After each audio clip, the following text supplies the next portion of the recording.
This is the Ring of Honor, a.k.a. Shane T, boy, the baddest champion you ever seen, boy. This is Mr. Anderson. This is good old JR Jim Ross, and you are listening. You're listening to Knockouts and 3 Counts. We got it, the new world champion! That might be one of the craziest knockouts I've ever seen in my life. Knockouts and 3 Counts is the podcast, baby! It's the real deal, baby! Knockouts and 3 Counts starts now. Ooh, what up? No, it is another Tuesday. This is Knockouts and 3 Counts. And, man, the last time this guy had some shit to say, it ruffled a lot of feathers. So, with his return to ruffle some more feathers, Uncle Chase is back, and the motherfucker's married. How the hell you doing, man? Aw, thank you for mentioning that. Thank you. Yeah. I'm doing good. Oh, I'm not doing good. I was going to say I was doing good, but guess what? I got fucking COVID. I have COVID. What? Yeah, I have COVID. Yeah, I had no idea. I wasn't feeling too bad at all. And then my girl was feeling bad, though, and she got tested, and she has COVID. And then I, by proxy, have COVID because I'm going to keep testing. I don't know. I feel okay. I don't feel too bad. I'm definitely have some symptoms, but I do have to drop out of my show this weekend. So that sucks because those guys pay me good, and they have, like, a really good concept. There's gonna be a cool punk show, like in an industrial techno show at the Dark Horse Brewery on Saturday. I was going to wrestle Frogun. There's still some awesome matches, guys, so please support that company. It's Lethal Lucha. Go ahead and support them, please. I've seen them on Twitter. I know they follow us, so I mean, shout out to them. Sucks you won't be able to compete, and damn it, the COVID bug got you too, man. I'm going through some shit on my end because of the great times with COVID as well. No. So, yeah, dude, like I said, I don't have it, but, yeah.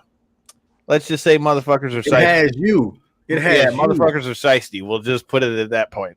Ooh. Take that for what you will. Read between the lines, bitch.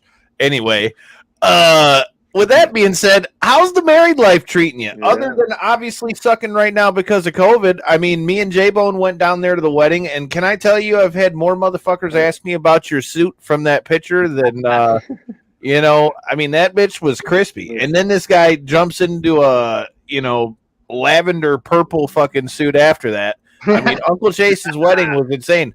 What up, Donald? What's up, Donald? Congratulations, by the way. Sorry, I did not get the chance to make it out myself. Yeah, we can't get Corey out the house very much. No, I worked that day. That was the day. By the time I called you, you were already up back this way. Corey got child support though, right? So yeah, I gotta know these kids don't stop eating. I ain't getting no damn bridge card, so I cannot stop working. I have to literally. Like, you know how that shit goes. Well, I appreciate you guys coming out. Thanks for asking. One hell of a party, I gotta do it. For sure. I gotta do it big. Oh, first of all, my wedding suit was very hot, so I'm glad I had another suit. It was a beautiful day. It was like too beautiful. Yeah. It was bomb ass weather out there. I'm totally not mad about it. Like I said, it was a good time. We were doing all right, and he's already ready to go. Hot damn, is that Uncle Chase water bottles now, or you got them on the merch table? Yeah, we got some Uncle Chase tumblers, and we got some other stuff cooking, new stickers, keychains, and shirts, of course. And, yeah, I got a lot of big stuff coming up this month, so I got to up my merch game. I'm trying to make that bread. This economy is terrible. I got to make my gas money, brother. I was about to say, you got to fill up that gas tank somehow, man. For sure. My move right now is I'm hitting up everybody to drive me, and then I'll just guilt them into it. I'll show them like a new wrist lock and be like, hey, you know, drive me out. A wrist lock's worth at least 2 gallons. I taught you a whole wrist lock. Yes, sir. That equates to 2 gallons of gas, even at $15 a gallon. For sure, absolutely. Better in prices. That knowledge is, priceless, baby. Yo, what up, no, Christopher? I appreciate you always sharing all our stuff, my guy. I appreciate you. With that being said, you mentioned how this month is going to be a real big month for you, and all the big matches. You, myself, and Jordan have talked multiple times at shows, and you were talking about how you want this to be the last leg of your career. But I mean, dude, from where I sit, and especially after knowing you for a few years, man, you're really getting a bunch of big matches in this last stride. So, I mean, are you still in that mindset that this is the last leg of Uncle Chase's run, or are you, having these doors get opened up and you're over here wanting to continue to test the water and see where it takes you? It is that's still the plan. I do have other things. I put so much of my life into wrestling. I'm trying to get on your level, Kyle. I'm trying to travel. Get on my level. Shit, I'm still working full time, busting my knuckles at the post office. Yeah, that's commendable. I'm slinging BS. I got a BS job. I'm still focused on some BS, and no, I'm trying to get my stuff straight. But hey, it's crazy to say. It's hard to say because like every month has been crazier and crazier. Like, who knows where it's gonna go from here? Honestly, it's all happening so fast too. I got some other stuff in the works I can't even talk about. So it's so crazy, man. If I'm wrestling Bandido this month, who knows what I'm going to be doing in August? Who knows what I'm going to be doing in October? It's like it's going to be hard to shut it down, but that is the plan. It still is the plan for real. I don't know, man. Something tells me that once you get on a roll, it's hard to cut that momentum. What do you think, Devin? Let's it's going to be hard. I mean, if someone want to throw some money this way, maybe I'll still going, but it's all good, man. I mean, it's all good. I'm enjoying it. I'm blessed. Like you said, I planned on slowing down. Hey, and Cody, what's up? I planned on slowing down, and life isn't letting me. Yeah, it's getting crazier and crazier. So, man, I might just ride the wave. We'll see what's up. There we go. Yeah. Sometimes just when he thought he had the answers to the questions, life changes the bullets in the gun.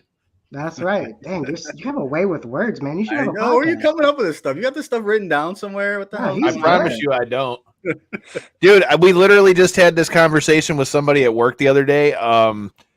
Actually, matter of fact, shout out to him. I'm driving a blank on his name. One of the truck drivers at work. We were talking about the podcast the other day, and he was like, man, that's a badass name you came up with. How'd you come up with it? I said, you want the honest answer? Or you want me to give you a bullshit answer?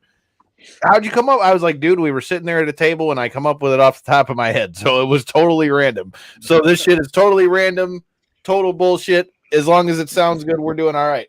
And Christopher bringing us the details. I told you guys, if you watched our Hell in a Cell post show, that I thought that she needed to win this damn breakout tournament, especially since they put that Tiffany Stratton in there with her. I like it. Roxanne Perez, formerly Roxy, your former Ring of Honor world champ, wins the tournament. How you guys feeling about her, bro? Do you think they'll actually use her good? Like if they move her up to like SmackDown or anything like that? Because I mean, they already seem to be moving her towards the title in NXT. I don't like any movement from anybody from NXT to main roster, to be honest. As history would show, it just doesn't go well for a lot lately. So I vote no. Keep her where she's at down there. Please. Oh, I'm not saying move her there. I'm saying, do you think if they decide to do that with her doing well in NXT, do you think she'll be able to survive, or do you think it'll be like a lot of other names you can name where it didn't? I don't think she will. Sorry. Not for me. Dang. Just like, Dang. I'm being honest, bro. I'm just being honest, man. Dang. Let's be honest. It's just not the right place for a lot of good wrestlers. So it is. Dang. What are you gonna do? Hey, don't at me, as they say, right? As the kids say nowadays. I don't get it. I mean, you're definitely right. If you look back, if you're a statistical man, if you look at the stats, yeah, it's not usually a successful transition. That's for sure. Well, speaking of transitions, there's going to be a lot of transitions in this match with Bandido and all them. So tell me a little bit. I've been seeing your posts about this 6-man with you and Bandido and Matt Cross and all these things. Dude, Jack Evans. Jack Evans. I was about to get there too. Jack Evans is a legend. It's so wild to me. And he's such an inspiration to me. I have a picture with him, like when I'm like 14, me and our boy Corey, and we're with Jack Evans, and like he's always been an inspiration to me. So this is really amazing. I never thought I would work with him. Never thought I'd work with Bandido, who inspired me like in the last 5 years of my career or so. I'm so influenced by lucha and to wrestle like two of the best luchadors ever, in my opinion. it's amazing. And we got some great AIW guys in there. Mikey Montgomery, he's a young guy. He's good. Just got Chase Oliver. It is good. He's good. I'm really looking forward to this. I think we're gonna do something special, man. And it's great when someone believes in you like that. And it's crazy.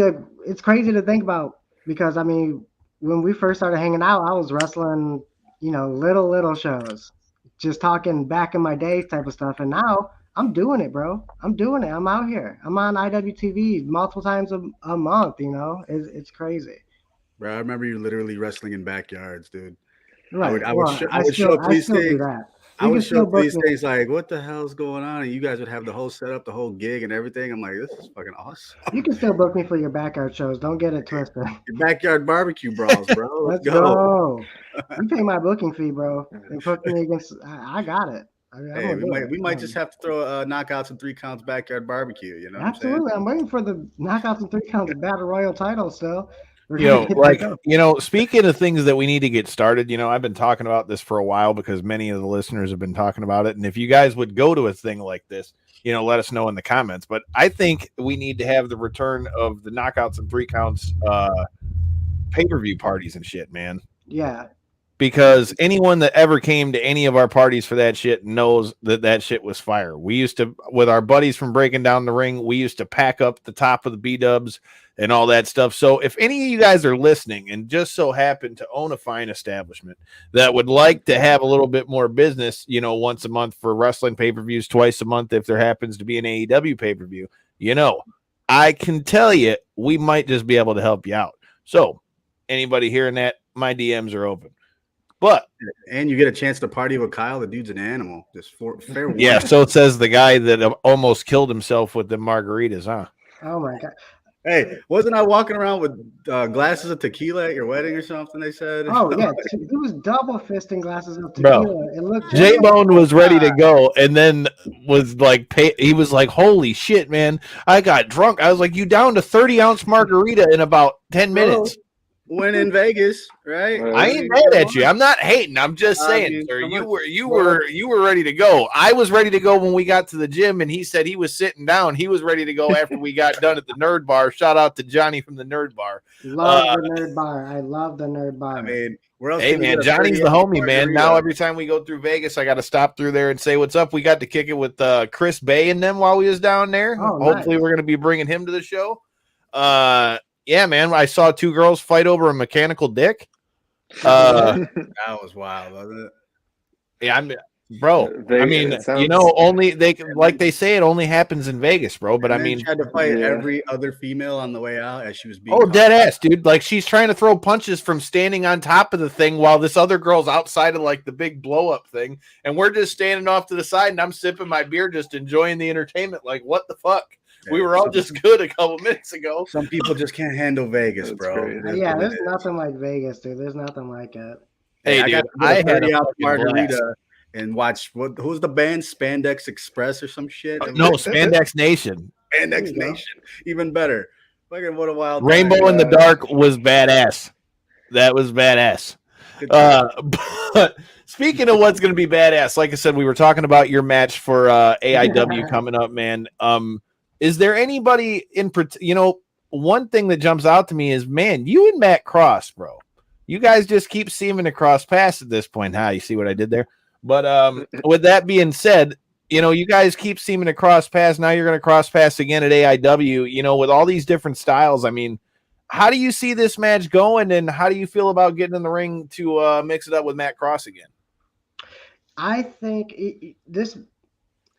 that guys are going to be surprised. I'm going to really go out of my way to show how I have some really authentic lucha style that I'm not normally able to do with certain type of people. Festivus might be a real thing. Yeah, let's go, Donald. I would love that. Festivus might be a real thing. God damn it. We can draw. We can draw in Oakland County. I guarantee it. Who's got a ring? Oh, come on. I got hookups on plenty of rings. Oh, yeah, we might need that. We might need that. BCWA ring right now.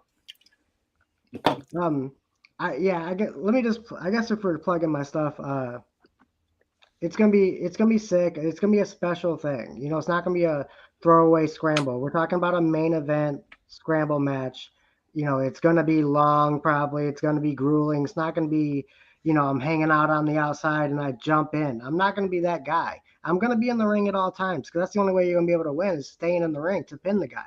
I'm a veteran of the scramble game. I'll take on 2, 3, 4 dudes at one time. I've done it before. It's proven fact. So I'm just going to keep on doing it. I'm ready. I'm primed up, dude. I've been training. So you see, I'm hyped up right now. I'm ready. I'm ready for this.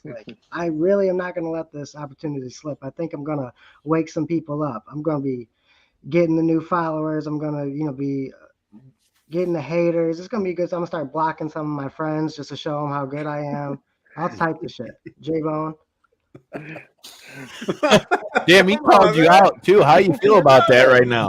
The bougie side's coming out. Huh? You guys should come out. You guys should come out to AIW one time though, for real. It's so special. I would totally be down to make that Dude, trip. you guys really should. It's gonna be another special card. We had Suzuki versus Broner last time. It was so amazing. Hell yeah! Shout out to past guest of the show, Isaiah Broner. Always shout out because he's one of the best guys on the scene. Like professionally, he's backstage, he's always a good dude. He'll always talk to you. In the ring, he gets it done. He tells a different story than the other guys that are going to be on the show. And that story is do not get hit one time or you're done. I don't want to wrestle him, but I love watching it. It's fantastic. It only takes one, dude. It only takes one. He likes to put in his captions, when he knocks these people out with these clotheslines, call God. I mean, dude, I feel like I can see God having to enter a few people's bodies after those clothesline. Dude, Isaiah Broner reminds me of Derek Lewis. Where it's just like, like when they get inside, like he can knock you out, like, and that's it. And then it's just like, he okay. Why would he block you? At the last show I was on. He blocks all his friends, man. What do you mean? It's all good. Oh, so he's super bougie then. That's what we're getting at. Yeah. No, we got to get to J-Bone. I've noticed J-Bone is just under 100 followers on Twitter. We got to get him up. Yeah, we got to get him up. Hell yeah. Go follow J-Bone. If you're new here, make sure you hit that subscribe button, share this stream, let motherfuckers know to come hang out. Make sure you follow my man's on Twitter. Corey needs some followers. You talk about followers on Twitter. Make sure you follow Corey at Fight Fan from the 313. I just look from the outside. I barely even post. I'm out for hands from the outside. Dude, Twitter is a world of toxicity and just horrible hot takes. Yes, and I love it. That's what I grew up on. I grew up on that. I'm like that generation who grew up on the toxic message boards, So I'm here for it. Let's go. It's like going to that really dirty bar, but getting the best drinks all night long. Oh, so that's you all day. You know how I am. Yeah, except for when the beers cost $16. Fuck that shit. Come on, you know how I roll, bro. Come on. Real talk though. I don't want to talk about my stuff all day, so let me get my plugs out of the way because I want to hang out with my homies. One, I'm coming back to BCWA. I'm gonna be. That was where we were going next, man. Shout out to Bill Martelli. Hit me up saying he missed us at knockout at BCWA last time. Yeah, missed us at knockouts at 3 counts. I missed it too. I was up north, but this month I'm gonna be defending my title again. It's gonna be in a scramble match, from what I understand. So you were like the king of the scrambles at this point. That's back to back, and that's back to back. So Friday AIW, Saturday we're gonna be doing BCWA. The next weekend after that, we're going back up to Mr. Chainsaw, and we actually have a live show on IWTV at Mr. Chainsaw. We normally aren't live on IWTV all day. There's 2 shows. There's 2 shows, so there's gonna be a daytime show and a nighttime show. Uncle Chase is gonna hopefully be on both, but I'll definitely be on the first. And it's going to be important for me because I love Mr. Chainsaw to represent live on IWTV. There's not going to be any other shows on at the time because it's during the day. So this is going to be for us. This is going to utilize the younger talent like Solo, guys like Kyler Coleman, new Adam Wick, like younger guys like that. We're really going to put on a show. These guys feel the pressure. They know it's their show. And make sure you guys check that out. Mr. Chainsaw always puts on the best shows. You guys need to get up. That's another show you guys need to get up at. Yeah. Get up at Mr. Chainsaw. I mean, bro, I'm down to make these road trips, but I mean, dude, it's just that they're far. That's why I wasn't at the TWC fights on Saturday, bro. I was headed out there. I would have gone out there again. Shout out to past guests of the show, Bad Chad Decker, picking up his pro debut dub, choking homie out in the first round, and then Shout out to past guest of the show, Adrian Hodgebeach, which still to this day happens to be one of our highest ranked YouTube videos. You know, shout out to him for capturing that TWC welterweight strap. I don't know what's next for Adrian, but yeah, man, dude's already fought in Bellator a few times. We'll have to see what's next for him. And yeah, make sure you guys are checking us out this Thursday too, man. Britton Hart making her debut on the show. BKFC's Britton Hart will be here this Thursday for a fight with Beck Rawlings. So like I said, we don't just get down with the squared circle, but we get down with all the squared circles. Oh, hell yeah. Shout out to my boy Conrad. He was on that card and he got his ass beat. Oh, no. So shout out to him. That was his first loss. He said shout out to him. Damn, why'd you put him out like that? Great guy. It was so nice to see him get hit. No, no, for real. Guy's the best. He loves his friends, don't he? Guy is absolutely best. Just in a different way. He really stood no chance, but good job though. After that, my next show, I will be. I'm coming back. I'm coming back to GCW. I got the GCW rub. I'm coming back on the 30th. I don't know what the hell I'm gonna be doing. I'm so hyped up about the AIW match. I don't know where I fit in on the GCW card. Probably a scramble. Hopefully Gringo Loco's in it. Hopefully Yoya's in it because I want to powerbomb somebody. I never wrestle anybody smaller than me. That's the only request I have. Gringo Loco's not smaller than you. No, but Yoya is. Yeah. I want to wrestle Yoya. Oh, so he's trying to pick out Yoya. That's what we're getting. Yeah, I would like to powerbomb a man before I retire. Oh, man. Hey, bro, you got to get it how you live, homie. It is what it is inside that squared circle. I mean, tell me about that, though. Have you, like we know at the beginning of pandemic, you got to do your thing with GCW there, and you were there since. And now as we go into this show, directly after AEW's debut here in Detroit, I mean, have you gotten any feedback from GCW as far as them seeing what you're doing outside of there and wanting to bring you back more regularly? Because I don't know, man. I feel like every time you've been on the GCW cards, you go out of your way to kind of try to put yourself out there. I was just wondering if you've ever, if you're getting the same feedback from Brett and the other GCW guys. Not really, no. When I see Brett, he always tells me I did a good job, but we don't talk outside pretty much, I think I just keep my head down and post clips, and it is what it is pretty much. Book me. Yeah, I bring something different. That's the thing I think that's why I do get booked to GCW is because I bring something a little bit different. They have plenty of guys on there that are going to be super kick banger matches, but Uncle Chase is going to bring something a little bit different, and I think that's why I'm getting the book every now and then.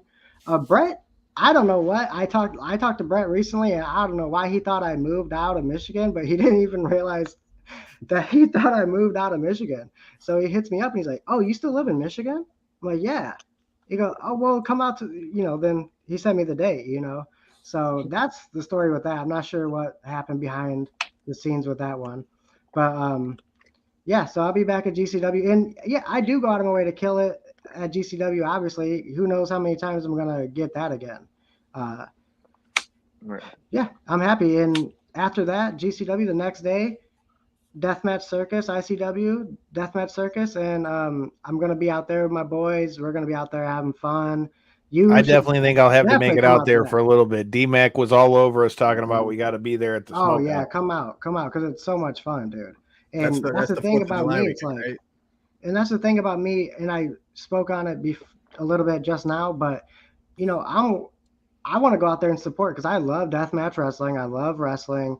I'm not the type of guy that's going to be like, "Oh, why am I not on this show?"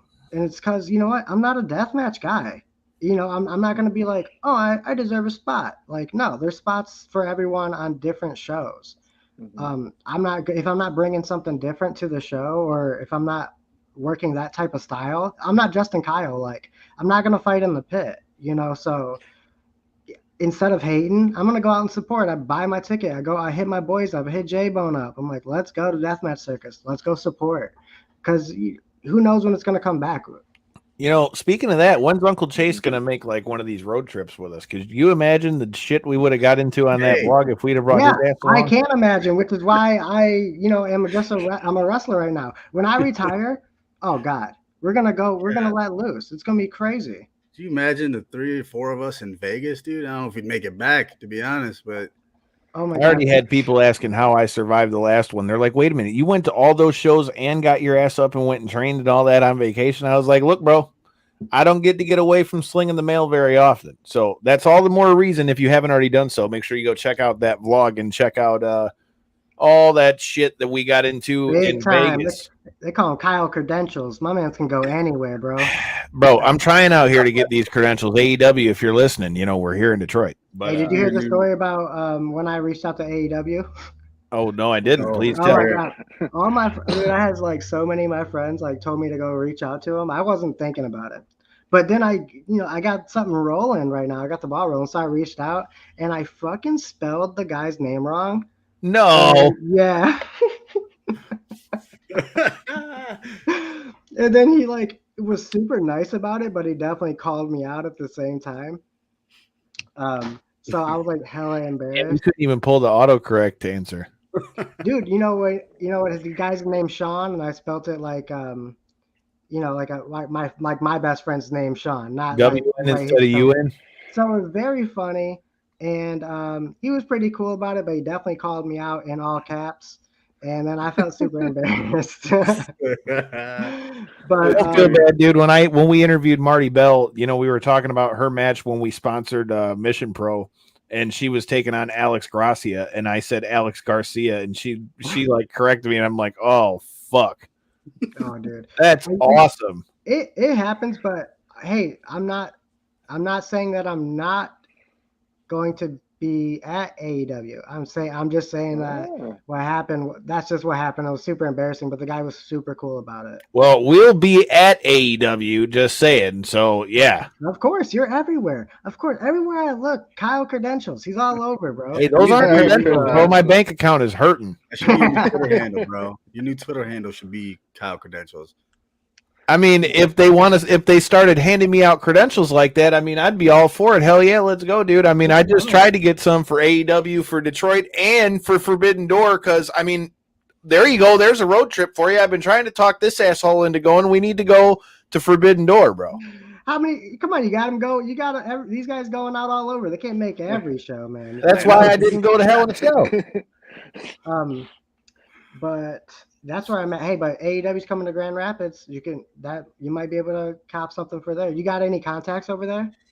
I mean, a couple people with StarCast, stuff like that. But I mean, I shot a thing through. I mean, I talked to him about media. Like I said, I mean, we did the stuff for 3 and 4. I mean, we'll see what happens. But I mean, like you said, I mean, that's our philosophy here at Knockouts and 3 Counts. We're everywhere. You'll never know where you're going to find us. You never know where it's going to pop up. Like I say, put it this way. All I know is the show is growing, so all of you guys that are watching right now, we greatly appreciate you. If you guys are new here, make sure you hit the subscribe button and share it and all that good stuff, because, this is literally, and J-Bone can attest to this, we were sitting there drinking at the bar. This is literally the last 2 times we've went to Vegas. Somebody from some other state has stopped me and said that they knew the show from something else, and then there's the guy running up wanting to take the picture at the hotel. Made me feel like we was doing something, hot damn it.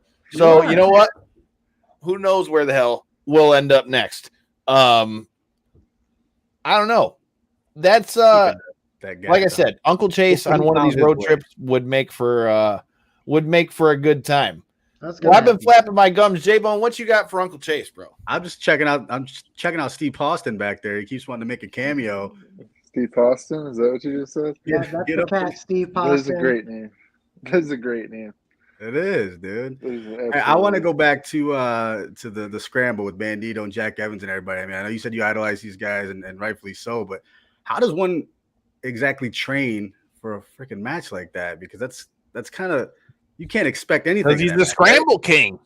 Expect nothing or expect everything type of thing. No matter how you got to keep your head on. The question is, do you eat scrambled eggs before you go into a scramble match? 100%. 100%. Get that protein. You watch scrambled porn. You eat scrambled eggs. You get it going, bro. Gotta keep it scrambled. You gotta stay scrambled. You live and breathe scrambled. But no, I'm prepared. I'm prepared, bro. I might mark out for real when I'm in the ring. Bandido's a lot bigger than people think he is too. He's a big cat. I think I might mark out a little bit when I'm in the ring, but you can only do it for like a half a second, and then you got to be prepared. And I'm gonna bring my best. Even though I got COVID right now, I'm gonna be in the ring. I'm gonna be in my living room, busting my ass, working out. I gotta hit my quarantine jail, prison workouts. So I'm gonna ask J-Bone about it. You're gonna be playing Many Men in the background. Absolutely, that's the only way. That's the only Many way. I do it men. anyways. Wish death upon me, dog. I don't fly no more. I would expect any other answer than that. That was great. Well, look, man, I'm hoping it's not the last leg of your career, like you were saying earlier, because even if so, I mean, it's been such a crazy year. I mean, it's still got a whole half a year. So there's only a few more things I really want to do. I want to work in Mexico, but hey, I'm wrestling Bandido. I'm wrestling Jack Evans. I still want to work in Mexico. I really do. I would love to have a death match because, I mean, that's what I came up with watching. That's how I was introduced to independent wrestling, was through death matches.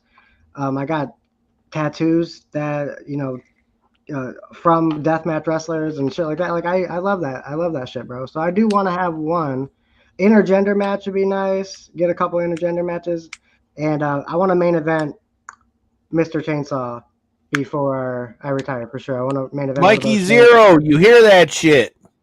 Book it. I mean, you have somebody on that deathmatch hit list or what? Yeah, I want to wrestle Neil Diamond Cutter really bad, or Akira. There we go. Or Akira would be a good one too. There we go.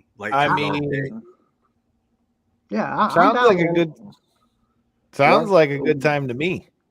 One thing you kind of spoke on earlier, at least started to, but I didn't get to the question because something else got asked in between. You kind of brought up the evolution of your wrestling career, where you, like you said, went from backyards, went to just kind of wanting to take it serious, but not being able to kind of take that next step to now, to your point, you're on IWTV multiple times a week, multiple times a month type. What's your thoughts going in? These guys keep bringing up the last stages of the career, but I want to hear more thoughts on the evolution. What's got you to this point? Somebody actually brought that up to me at the last Chainsaw. Yeah, I try to be a figure to these newer kids and go to training and talk to them and try to pass the legacy on. And they wanted to know this also, like, how did this end up happening? And I really feel like the reason the bookings I get through not what I'm doing necessarily now, which is good, but it's more about the legacy of my career and where I started like 11 years ago. I was working AIW, 12 years ago, wrestling Johnny Gargano and shit, dude. Like when I was 18, 19 years old, I really was like one of those guys that came out of the blue and put in work when I was young, disappeared, blah, blah, blah.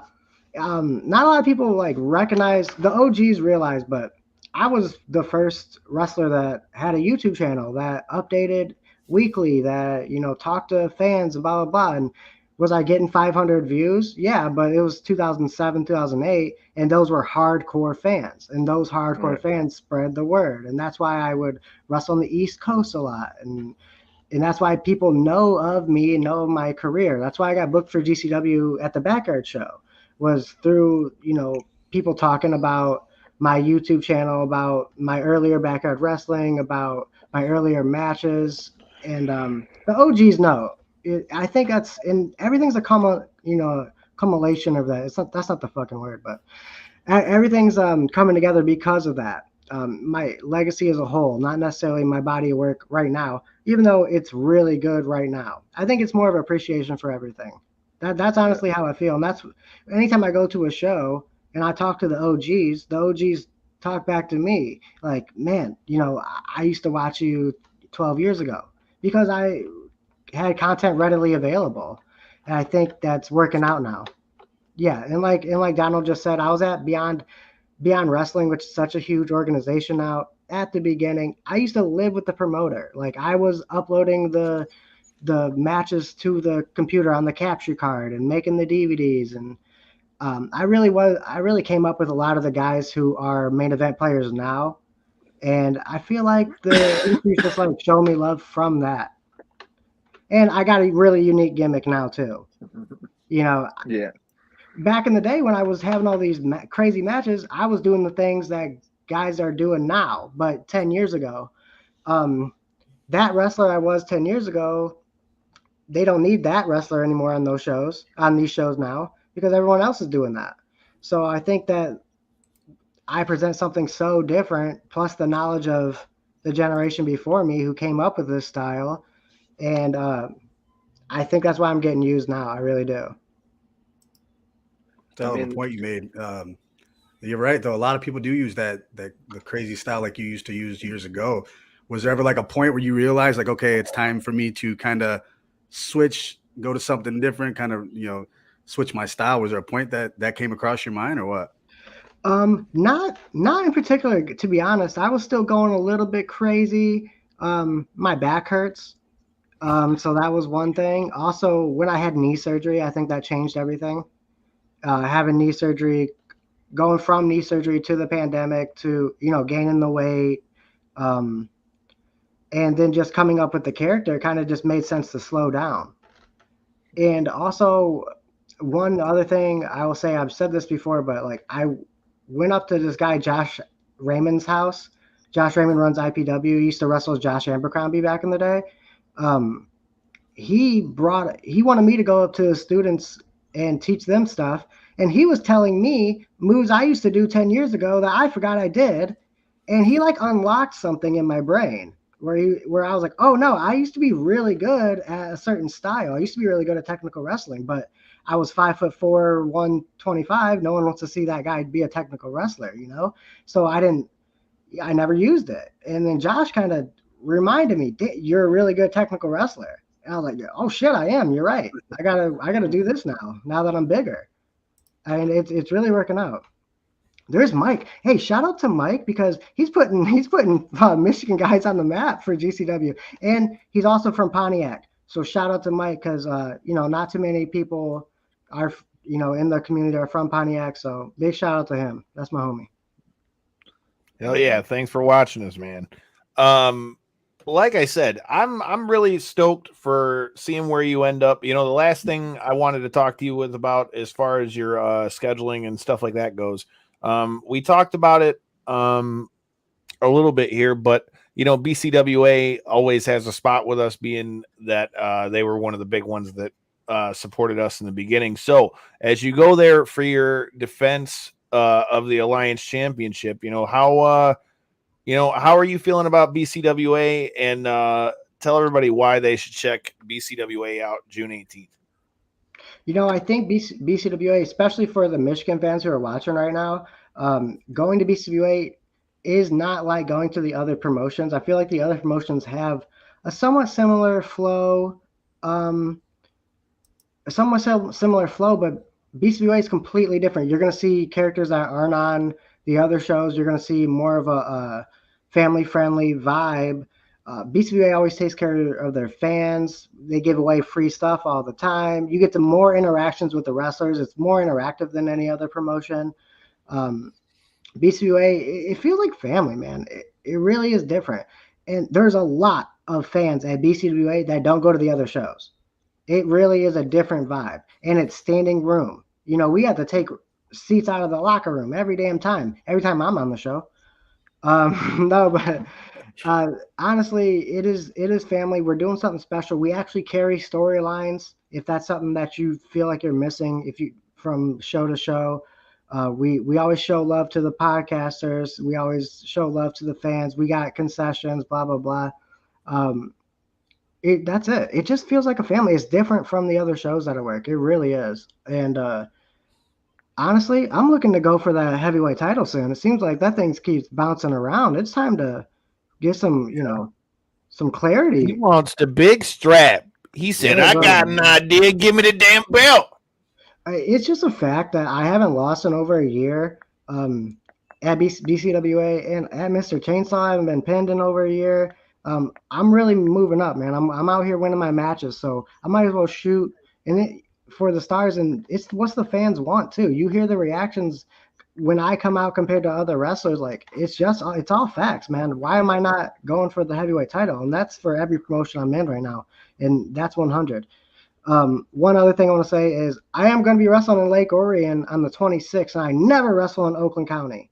So it's going to be a really big deal. I'm wrestling at that Taco Fest, and I'm really excited for that. I'll have some family coming out there. If you're in Oakland County, come out because we don't have a lot of shows in Oakland County. So come out to that. Well, I'll have you know, I like to be a shit starter in here. So I tagged Mike Blackwell in the comments and said, Chase wants the damn belt. Uh-oh. Give him the belt. Well, tag Justin Maine because I'm sure he'll have some dumb shit to say to me. This guy is ridiculous. No problem. Will do. Shit. Justin Call Maine, him out, man. I know. I mean, dude pops in. He wrestles 3 times a year, and he gets all mad about it every time he wrestles. Like, come on, dude. Commented. I'm out here. Come grinding. get you some Mike Blackwell and Justin Maine. They also happen to be past guests of the show. So if you haven't already gotten the drift, make sure you hit that subscribe button so you can go back and check all these out on YouTube. But I digress. All right. With that being said, you know, the other good thing about bringing Uncle Chase on here is Uncle Chase stays up to date on a lot of the things that we stay up to date on. So I figured Uncle Chase maybe could help us go through some of the things that we didn't get to talk about yet from the weekend. Yep, for them kind of things. Yeah, I'll try. I don't watch too much of that stuff, but I watched. You watch MMA? Don't lie to me. Yeah, well, yeah, I watched some of the MMA stuff. I did also watch the Tournament of Survival for GCW. That was really good too. See, there you go. See, you're already on there. And the other stuff, you'll know where I'm going. Well, let's start there, dude. You know, UFC. I mean, I've said this before. This is why, like, all these UFC Vegas cards and all this kind of stuff. It's why I feel like they're getting kind of less. What's the word? Like, sometimes they're not getting as much engagement on these cards. But I mean, you had your main event was Biggie Boy versus Volkov, and man, did you get to see that fight? What were your thoughts on the fight, and do you think that it was too early of a stoppage? I think if you're go ahead, Chase. Oh Whoever man, wants to go, I don't give a shit. Let me just say, I think that maybe for a heavyweight fight, I want to see 2 knees on the ground, type of before I stop it. It was a little early. Who's to say 2 more punches it wouldn't be over? But damn, It was a little early, especially for guys like Rosenstrike, who's not known to be knocked out. You know, he has a great chin, great on the feet, blah blah. But yeah, probably a little early for me. What do you guys think? I agree. Probably a hair early, but I heard Big John make the point that the Vegas Commission always wants the fight stopped a punch early instead of a punch late. And that kind of seemed like that type of instance because in that position, I don't think he was just going to automatically get up and not eat 5 more punches. And he looked like he was very much dazed and kind of not fully aware of the situation once he did get up. He was kind of like, and then you could see like the emotion hit him like, oh, okay, I guess they did call the fight off type of shit. So I do think he was hurt. Did they stop it early? Maybe a hair, but this was, at least it wasn't like title fight or something like that, or even like number 1 contender implications or anything like that. It was a main event, so I could maybe wish they would have allowed circumstantially the fight to go a little bit longer, but it is what it is. I think it was kind of inevitable unless Rosenstruck landed one of them bombs that he was throwing.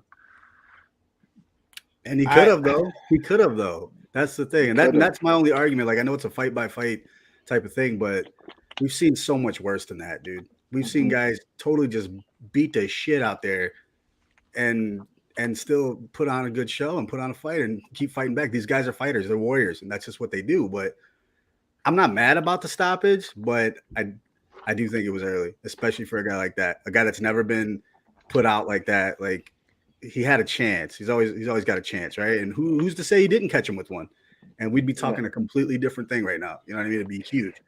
But I don't know. You can't really make the argument, you know, because like you said, I mean, he was definitely hurt. And I mean, let's not act like Volkov. Let's not act like Volkov couldn't have finished him had it gone a few more seconds either, because he already had him cracked. That's the thing. People sleep on the fact that Volkov was already M1 champ. He was in Bellator. You know, he did his thing, Bellator. You know, he's champ there too, I believe, if I'm not mistaken. I think he was the Grand Prix champion. Yeah, it was it. He won the Grand Prix. He didn't win the heavyweight belt, but he won their Grand Prix. You know, he won the M1 belt. And I mean, now, with this win, whether you think it was a quick stoppage or not, he's going to stay in the thick of that top 10 and top 5 type fights, especially with the way things are looking at heavyweight, dude. I mean, with that being said, you know, Uncle Chase might be learning how to play Guitar Hero and shit. You know, what are your guys' thoughts on all of this talk with John Jones and Stipe? I want to see this fight. Is this not the fight that needs to be made at heavyweight? God damn it. It's the only fight that makes sense if they're going to do this interim belt. But before we jump into that point, I want to get your guys' quick thoughts real quick. Would you rather see more main event fights like this where it's kind of not even really for contention or anything like that? Or would you rather see two of the younger up-and-coming guys of a division move their way and try to earn their star power, their next step in their career? Because I feel like us getting these recycled vets as main events just over and over again, I think that's leading to your point, Kyle, where the sport, even for a hardcore like me, kind of feels like it's in a moment where it's a little bit stale. And I feel like the only way to really build these contenders up is co-mains and main event slots, because that's the only way they're really getting the attention that I feel a lot of these guys deserve. I feel you. I do feel you on that. Volkov and Rosenstruck, they're like 3 and 4 though, right? Like ranked. Yeah. I don't think they're even that quite that high, because Rosenstruck was coming off a loss, and so was Volkov against Aspinall. So I believe they were just shy of 5, if I'm not mistaken, or maybe 5 and 7 or something like that. I think they have so many shows that I feel like they do a good job balancing both. They do maybe more for the lighter weight classes though, honestly, where they try to build up the people with the main events. But yeah, I get what you're saying, but they just have so many shows. I feel like they can do both. They really can. Yeah. Look, I just want to go out there and say I kind of agree with Donald, man. Like I used to be a John Jones guy, and I respect the fighters and everything, but I'm sorry, that guy has fucking gotten so much trouble.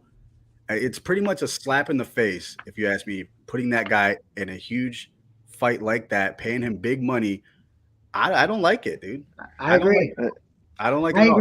That guy took the sport that he was the best in the world at, and he fucking slapped it in the face, if you ask me. That's just my opinion. You know, as a short guy, when you're short, you got to hate John Jones no matter what, before he did everything. Because he made a living fight, like being the big guy, like being this like taller guy, blah blah blah. But honestly, he's a piece of shit. And on top of that, dude, if you want to fight, fucking like fight, dude. You're not doing anything for the division. You're not doing anything for the sport. How many years has John Jones not fought? Like in his whole career. Not to mention, you got guys upwards of 5 years. Okay, but let me play devil's advocate for 1 minute, though. I agree with that completely, and I'm not even saying that I necessarily want to argue what you're saying as far as Jones getting back in the cage. But doesn't some of the blame on John Jones not getting in the cage, especially since he announced that he wanted to go to heavyweight, have to do with the UFC and who they want to see him fight? Because I feel like we've been talking about him moving up at heavyweight for a while, and he's pretty much made all intents and purposes known that he wants to fight at heavyweight. If this guy could have stayed out of trouble, he would be fighting. He'd have been fighting consistently. I agree with that. He's got to stay out of trouble, and that's no one else's fault but his own. I mean, that's why he's not with Jackson Wink either. Even if he didn't, I would never have him on my shit, dude. It just wouldn't happen.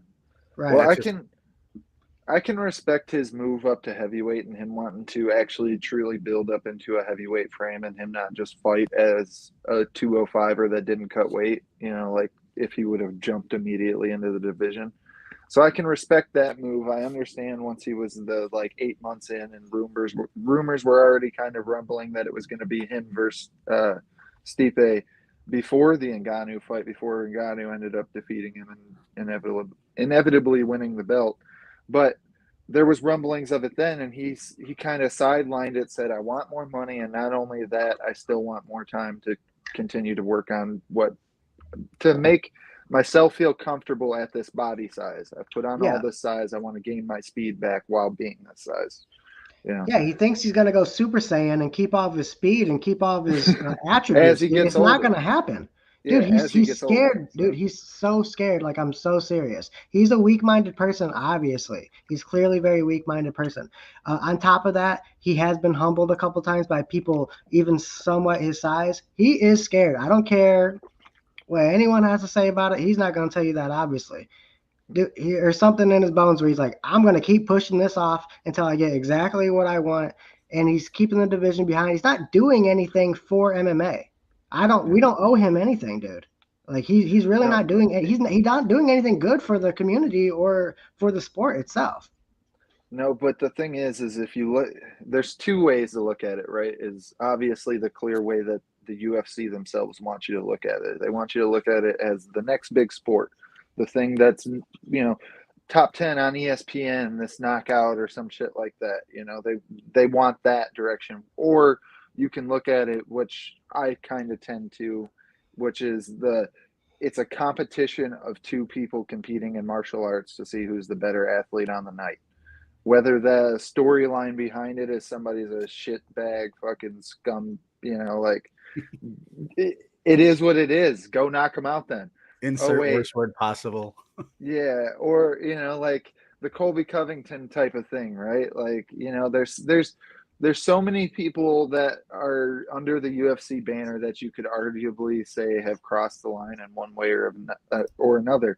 The great thing is, if you're the next guy that goes and fights him, guess what? You get the chance to go and kick his ass about it, or don't. It's up to you, kind of how you. So it's. I get your guys' point 110%. So many chances for somebody who's clearly, still just a fuck up. But there's something to be said about somebody who's, other than a fuck up in the octagon where he got DQ'd, is essentially undefeated. It's hard to say, we can't bring him in for the heavyweight belt, especially in this instance where it's an interim.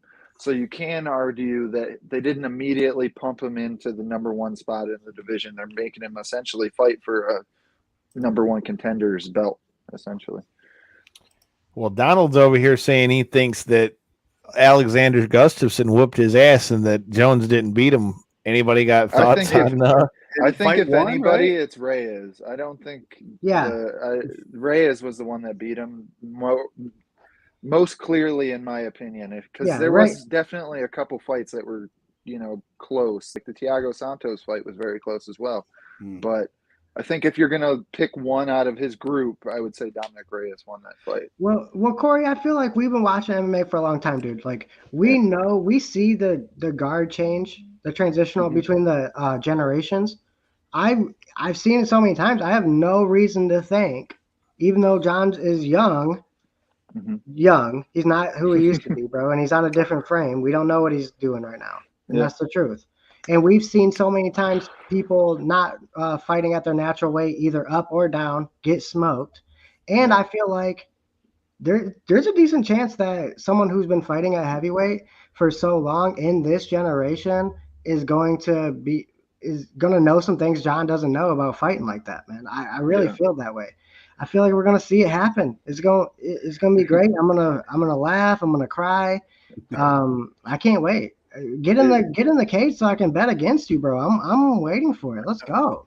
Well, I know in Dana's little media tour that he always makes right before the pay-per-views, he said they are actively working on making that fight still, so it's in the works for interim. It's just a matter of when. I mean, I think that's the perfect fight if you're going to make one at heavyweight to be whoever's going to be the number one contender out of this. Because the one thing for me, dude, is like I've said multiple times on the show, clearly not a fan of John's antics outside the cage and all those things.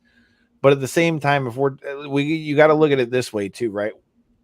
Let's say that we weren't talking about John Jones. Let's just say that we were talking about all right. Let's say Khabib, before he retired, decided he wanted to go fight at 170 and see if he could take the 170 belt too. Are you telling me that you're going to make Khabib Nurmagomedov go down to the bottom of the ladder and fight like the number 15 guy chances are he's fighting number 2, maybe number 1, if lowest, maybe number 3. And if he wins that fight, he's probably going to get the title fight. I think if that's the kind of thing we're talking about, when we're talking about somebody like John Jones, I feel like this is the best fight you can make, because if he wins this fight, it's automatically going to let you know that John Jones is on par to be able to fight at heavyweight. If he's not on par to fight at heavyweight, somebody like Stipe will take it out of him. So I feel like this is the perfect matchup to make. This is the matchup to make, because also look at it in this sense. For everybody that wants John Jones to lose, think of it like this. If Stipe beats John Jones, how do you then say that he's not number 1 contender or the next in line for Ngannou whenever Ngannou comes back? Especially being the fact that Ngannou won the way he did the last time that him and Stipe fought. If he goes in there and beats somebody like John Jones, I don't feel like we're going to see that many people that are going to have that much of a problem if John Jones comes back and fights for the title, should he beat Stipe, versus fighting whoever you want to point out in heavyweight. Mm-hmm. Well, unless you talk Father Time, and unless that has managed to catch up to Stipe, which heavyweights usually are the most resilient to Father Time, proven fact. But if that is not the case, and we see the Stipe that we all know and love, the guy that just brings it and basically has the same version of himself but slightly improved every time, I still feel as though, to your point earlier, John Jones is kind of the old guard, but I feel like Stipe is the old guard as well. It's definitely a winnable fight for somebody like John Jones making his move up to heavyweight. I feel as though Stipe is the ultimate test, because he is the GOAT of the division essentially, and so is John Jones at 205, and that's why I love the matchup. Is you essentially get 2 Billy Goats in there against each other, one from 205, one from 265. Let's see. And that would be how they would. They'd have to market it like that. Yeah, would the GOATs. That would be interesting. I mean, I want to see the fight, but I'm tired of hearing about it, dude. How long have we been hearing about it? Same. Over a year. I'm over it, man. Like, and the thing is, both guys said they want the fight at this point. Like, it's not even like. Last rumblings that I had heard is Stipe wasn't quite ready for the date they got offered, which was International Fight Week. So now I'm hearing the rumblings are September. Yeah, but I don't know. Hell, what if they put that on my birthday week? That might have to be a road trip I'm going to make. Oh God, another road trip! Hit the bell. Fuck yeah! And guess what? I'll tell you just like I tell Kyle every time he bitches that bell rings. Fuck you too. Is it?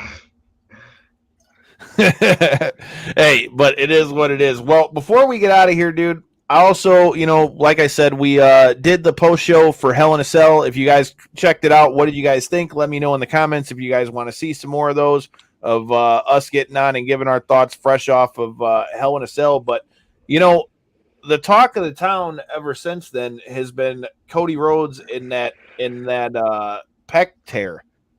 Holy shit, dude. That thing looked wild, didn't it? It looked gnarly. Like, J-Bone, did you notice like the gasp of the crowd when he took his coat off? Like, the whole were like, oh shit. Dude, even the commentators, they did such a good job at just like in awe at the moment. You know what I mean? Just like everybody was shocked. That's what it was, just shock. It made for a great moment though. You know what I mean? Like for what it was. Like, that did a lot for Cody Rhodes, dude. That is going to do a lot of things for Cody, especially when he comes back. You know what I mean? So, yeah. I mean, to take the best positive out of, the biggest negative, he's hurt. But like I said, it's going to launch him to the next dimension on Raw, dude. So, hopefully he comes back better. Why are you flashing Matt Cardona? Oh, yeah, it's huge. Chelsea Green, maybe, but why Matt Cardona? The picture is epic. It's going to be put up in art museums. Wait, is this the same? Is this guy from Pontiac that we were talking about earlier? Okay. Son of a bitch. This is a real thing? Listen, hey, Mike, if you're listening, I'm coming to add you on Facebook right now. Kyle, you haven't seen this? I'm going to send this to you right now. Mike, I'm coming to be your friend on Facebook right now. Please add me. Oh, my God. I got to see this. Shit might have just fallen off the rails. It's a good thing we're towards the end of the show because I don't know what the hell I just heard, but I'm definitely intrigued to know what the fuck is going on right now. I just sent it to the group. That's one of my favorite photoshops. There's a lot of photoshops. There's a lot of memes going around. Yes, dude. Look at Cardona's face too. Oh,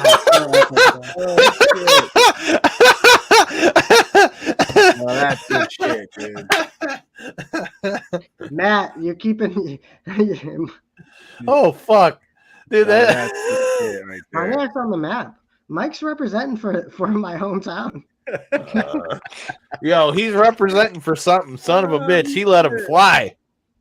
I love it. Hey Corey, you remember that time that we let him fly when we went and did that shit for my birthday and Jake Denton had a mishap? Corey, what are you letting fly? I want to see. No. We don't need to let those fly. I always get the legend. I always get the legend of like these outings with Corey, but I never get to witness any of them, dude. You don't want to witness this one, I promise. Because I'm a grown man now. That's why life has significantly changed. Come on. That being said, next Vegas trip, if I can put the money on. Yeah, you try that there, you're gonna get tackled by a fucking cop in like 20 seconds. What do you mean? I guarantee it may have involved streaking, and somebody may or may not have found out that soft skin areas and cement they don't do well. Not I. I didn't say you. I said somebody, and it was not me. I know who you're talking about. I'm just saying. I know you do, and we're not going to say who it was, but just know shit got a little gnarly. Look, and we scared the shit out of them. We scared the shit out of them girls once we got back. It's past the 10 o'clock hour. It's past the 10 o'clock hour. We're bringing back knockouts and 3 counts after dark. Hey, Lindsay Snow was a great first addition to Knockouts and 3 Counts After Dark. We'll have to see what's up with that. I just saw that her and fellow past guest of the show, Janai Kai, are gonna fight. Like, I don't know about you, but I am very much so intrigued by that. You got a leg locker and a chick that'll kick your head in the third fucking row.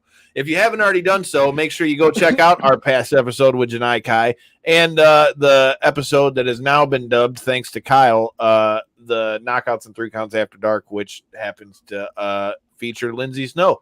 So, yeah, man, there's a lot of good stuff to talk about. And last but not least, I hear John Cena's coming back. What the fuck?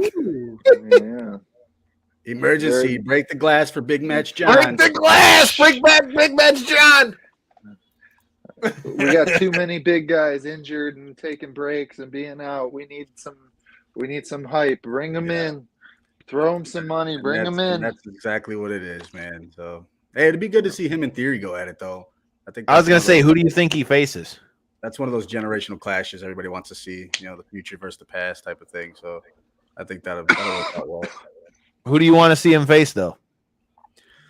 There's a lot of guys, man. A lot of guys. I want to see him. Well, one being Theory. I want to see him and Lashley go at it once. Ooh, I'd like to see that. That'd be a good. What's the quote everybody throws around? A bunch of meaty men doing the thing in the ring, whatever.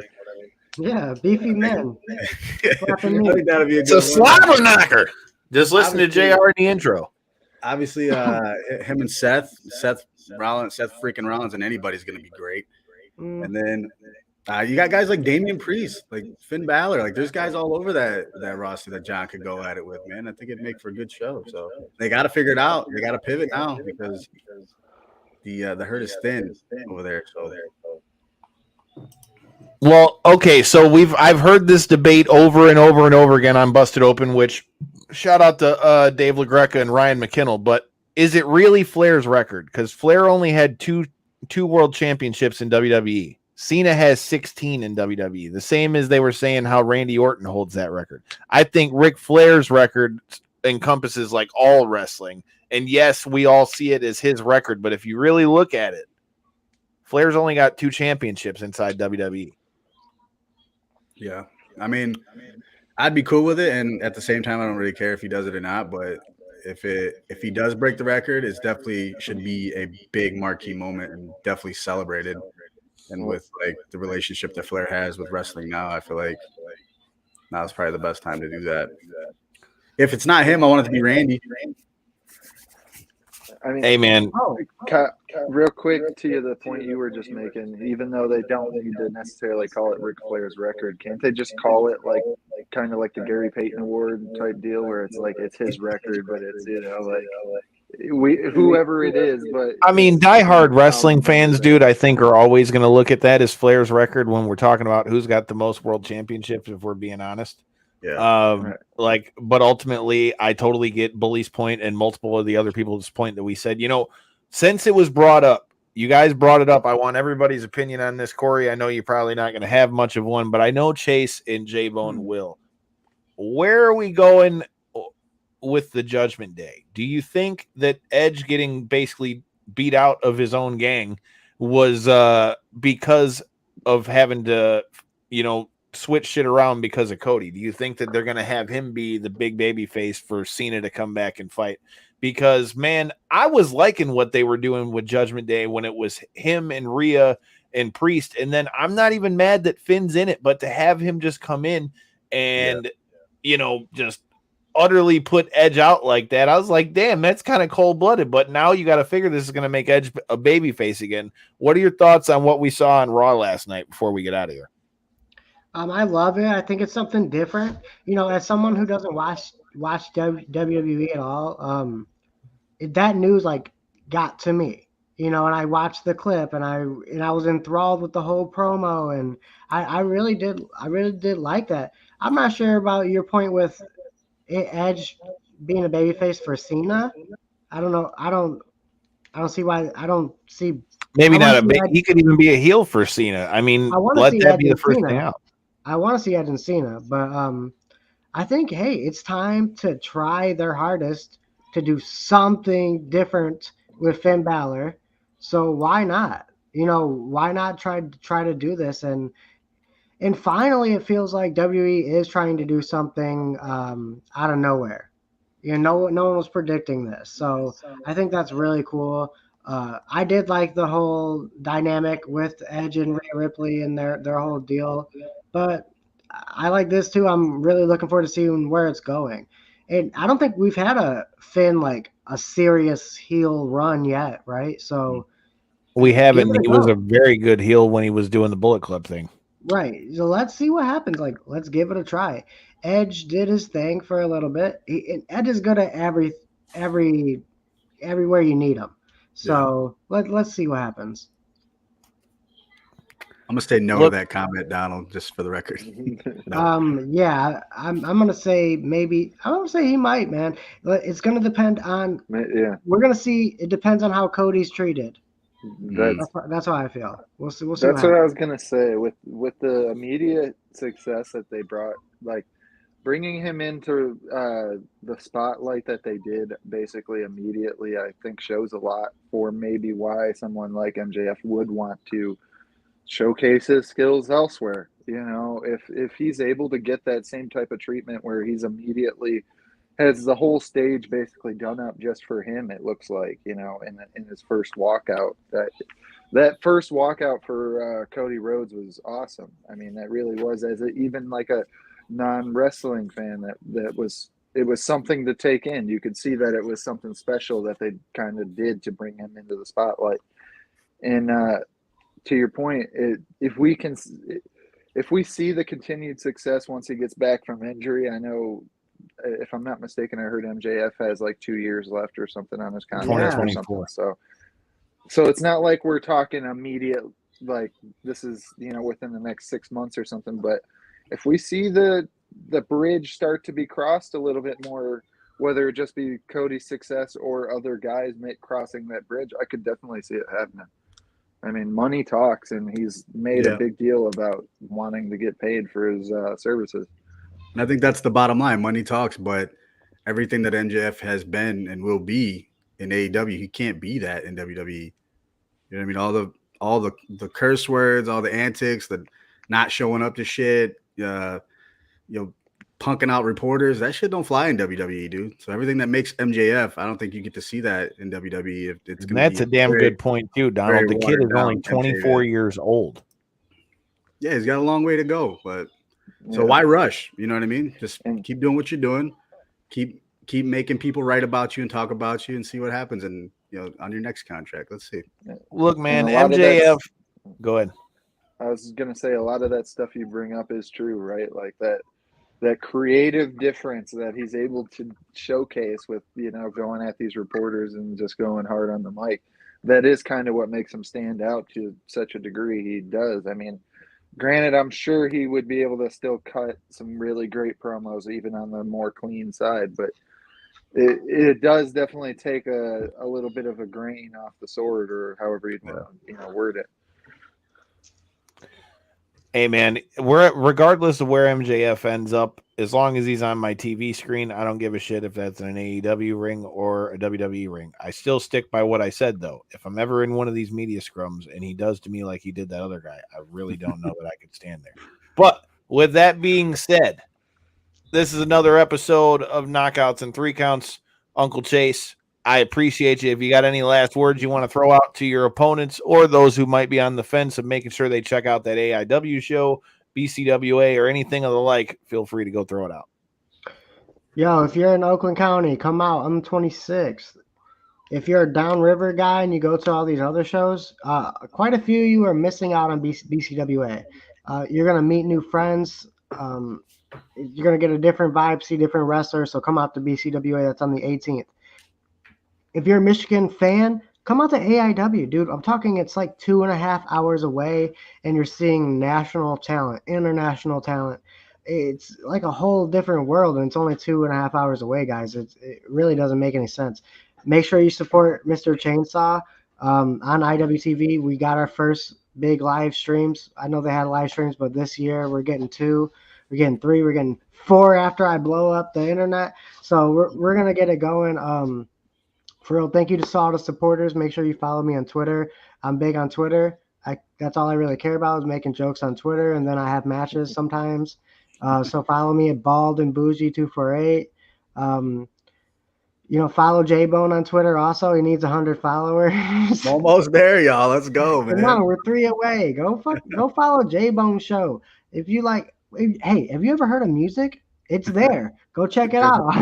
That's my commercial for you. This is Uncle Tate for the J-Bone Show. We still got to make that show happen with you and Megaran, dude. Yeah, for sure. Let's go, bro. It'll be coming. But no, for real, thank you. And always shout out to Knockouts and Three Counts. I hope to see you guys at some of these shows I'm talking about. I know GCW's on a Thursday, but try to come out to that. Deathmatch Circus. Come hang out with me, and we'll kick back some beers with Mike and Don, and we can talk a little. We can record a little from there too. There's no reason. Some of the guys last year was recording there, so for their podcasts and stuff. So we can shoot some stuff there too. We just did a vlog of our trip to Vegas for AEW Double or Nothing, which you can check out. I very well could see one in the works for us doing one at the circus. So, like I said, if that's something you guys want to see, drop it in the comments. Make sure you comment on the one that we just did from Vegas and all those good things. And like I said, this Thursday, 9 o'clock, we are going to be joined by Britain Hart Beltran before she gets into the ring and scraps it out with former UFC Beck Rawlings. I don't know about you. I love to see 2 females get in there and scrap, and this bare knuckle shit is gnarly. And from what I hear, Britain Hart ain't scared, just like we ain't scared. So it might create combustible elements on the show next week. And scared money don't make no money. Make sure you hit that subscribe button so I can make some money next week. We'll see you there. Peace. Bye. Bye.